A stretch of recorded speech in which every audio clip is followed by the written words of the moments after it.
ابو جہل حضرت ابو بکر صدیق رضی اللہ تعالیٰ عنہ کے پاس گیا اور جا کے کہنے لگا، ابو بکر مجھے ایک بات تو بتاؤ، کیا ایسے ہو سکتا ہے کہ ایک آدمی ایک رات میں مسجد اقصیٰ جائے اور وہاں سے واپس بھی آ جائے؟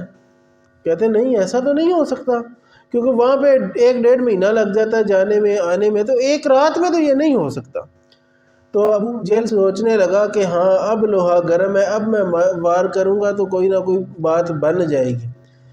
تو کہنے لگا پھر تمہارا وہ یار کہتا ہے کہ میں گیا بھی ہوں اور میں آیا بھی ہوں۔ حضرت ابو بکر صدیق فرمانے لگے، اللہ کی قسم ہے اگر وہ اس سے بھی بڑی بات کر دیں تو میں وہ بھی ماننے کو تیار ہو جاؤں گا۔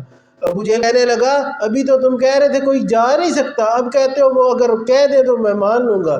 کہنے لگے میں نے بالکل سچ کہا تھا، کوئی جا نہیں سکتا، ابھی یہ بھی تو سن لو وہ کوئی تھوڑے، وہ تو اللہ کے محبوب علیہ الصلوۃ والسلام۔